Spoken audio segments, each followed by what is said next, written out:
ପୁରୀ ଯାଉଛନ୍ତି ଗୋଟେ ବଢ଼ିଆ କଥା ଜାଣିଥାନ୍ତି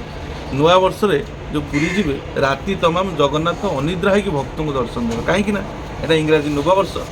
ତମେ ଭକ୍ତମାନେ ତ ଭଗବାନଠୁ ବଡ଼ ତମେ ଯେତେବେଳେ ଯିବ ଜଗନ୍ନାଥଙ୍କୁ ଦର୍ଶନ କରିତେ ଜଗନ୍ନାଥ ଆଉ ସେଦିନ ରାତିରେ ଶୋଇବେନି ତାଙ୍କର ନୀତି ନିୟମ କିଛି ନାହିଁ ଯାହା ହଉ ଏଇଭଳିଆ ଗୋଟେ ନିୟମ ହେଇଥିଲା କିନ୍ତୁ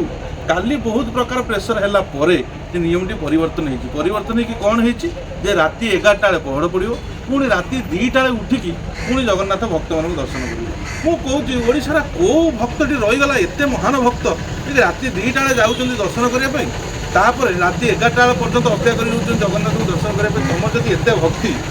ତୁମେ ଜଗନ୍ନାଥଙ୍କୁ ରାତିରେ ଶୋଇଦେବନି ତୁମେ ତ ଜଗନ୍ନାଥଙ୍କୁ ଜିଅନ୍ତା ଭଗବାନ କୁହନ୍ତି ନା ଜିଅନ୍ତା ଭଗବାନଙ୍କର ଶୋଇବାର ଅଧିକାର ଅଛି ତାଙ୍କର ପହଡ଼ ନୀତି ନିୟମ ଗୋଟେ ଅଛି ତୁମେ ଯେଉଁ କଲେକ୍ଟର ହେଉ ଯେଉଁ ମହାଶୟ ହେଉ ଯେଉଁ ମନ୍ଦିର ପ୍ରଶାସନ ଯେଉଁ ବାବୁମାନେ ନିୟମଟି କରିଛନ୍ତି ସେଇ ବାବୁମାନେ ରାତି 2ଟା ବେଳେ ତାଙ୍କ ପାଖକୁ ଗୋଟେ କାମ ପାଇଁ ଗଲେ କବାଟକୁ ବାଡ଼େଇଲେ ସେ ଖୋଲିଲେ ତାଙ୍କ ସିକ୍ୟୁରିଟି ଗାର୍ଡ଼ ଚପଲ ଆସିବା ତୁମକୁ ଗୋଡ଼େଇ ବିଦା କରିଦେବେ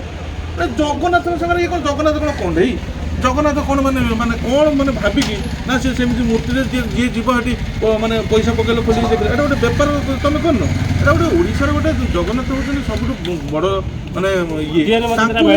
ତାଙ୍କୁ ନେଇକି ତୁମେ ଏଇଭଳିଆ ଖେଳ ଖେଳୁଛ ଏଇଟା ସବୁ ଗୋଟେ ମାନେ ବିରାଟ ବଡ଼ ଗୋଟେ ଅନ୍ୟାୟ ଚାଲିଛି ତେଣୁକରି ଆପଣମାନେ ଯାହା ଏଇ ଜିନିଷରେ ଭାବୁଛନ୍ତି କହିବେ ଆଉ ସ୍ୱର ଉତ୍ତୋଳନ କରନ୍ତୁ ଆଜ୍ଞା ନହେଲେ ଜଗନ୍ନାଥ ସଂସ୍କୃତି ଏଇଭଳିଆ ତଳିତଳାନ୍ତ ହେଇଯିବ ଜୟ